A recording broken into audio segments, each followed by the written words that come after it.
आज हम रिमझिम भाग 3 से एक कहानी पढ़ेंगे। शेखीबाज मक्खी। एक था जंगल। उस जंगल में एक शेर भोजन करके आराम कर रहा था। इतने में एक मक्खी उड़ती उड़ती वहां आ पहुंची। शेर ने 2-3 दिनों से स्नान नहीं किया था, इसलिए मक्खी शेर के कान के एकदम पास भिन भिन भिन करने लगी। शेर को बहुत मुश्किल से नींद आई थी। उसने पंजा उठाया, मक्खी उड़ गई, लेकिन फिर से शेर के कान के पास भिन भिन शुरू हो गई। अब शेर को गुस्सा आया। वह दहाड़ा, अरे मक्खी, दूर हट, वरना तुझे अभी जान से मार डालूंगा। मक्खी ने धीरे से कहा, छी छी, जंगल के राजा के मुंह से ऐसी भाषा कहीं शोभा देती है। शेर का गुस्सा बढ़ गया। उसने कहा, एक तो मुझे सोने नहीं देती, ऊपर से मेरे सामने जवाब देती है।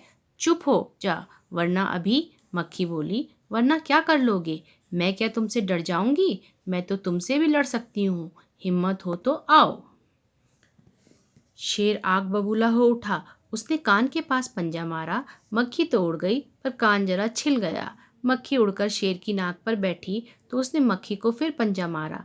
मक्खी उड़ गई। अब की बार शेर की नाक छिल गई। मक्खी कभी शेर के माथे पर बैठती, कभी गाल पर, तो कभी गर्दन पर। शेर पंजा मार जाता और खुद को घायल करता जाता। मक्खी तो फट से उड़ जाती। अंत में शेर उब गया, थक गया। वह बोला, मक्खी बहन, अब मुझे छोड़ो, मैं हारा और तुम जीती, बस। मक्खी घमंड में चूर होकर उड़ती उड़ती आगे बढ़ी। सामने एक हाथी मिला। मक्खी ने कहा, अरे हाथी, मुझे प्रणाम कर।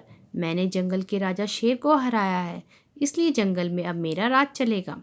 हाथी ने सोचा, इस पागल मक्खी से बहस करने में समय कौन बर्बाद करे।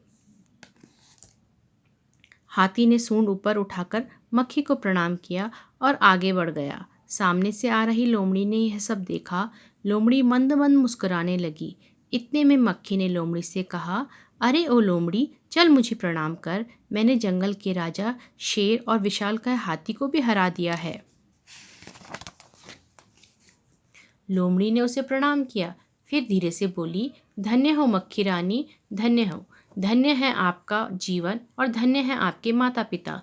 लेकिन मक्खी रानी, उधर वह मकड़ी दिखाई दे रही है ना, वह आपको गाली दे रही थी, उसका ज़रा खबर लो ना। यह सुनकर मक्खी गुस्से से लाल हो उठी। मक्खी बोली, उस मकड़ी को तो मैं चुटकी बजाते खत्म कर देती हूँ। यह कहते हुए मक्खी मकड़ी की तरफ झपटी और मकड़ी के जाले में फंस गई। मक्खी जाले से छूटने की ज्यों-ज्यों कोशिश करती गई, त्यों-त्यों और अधिक फंसती गई। अंत में वह मक्खी थक गई, हार गई। यह देखकर लोमड़ी मंद मंद मुस्कुराती हुई वहाँ से चलती बनी। तो ये थी शेखीबाज मक्खी की कहानी, जो कि अपने घमंड के कारण मकड़ी के जाल में फंस गई। इस कहानी के लेखक थे योगेश जोशी।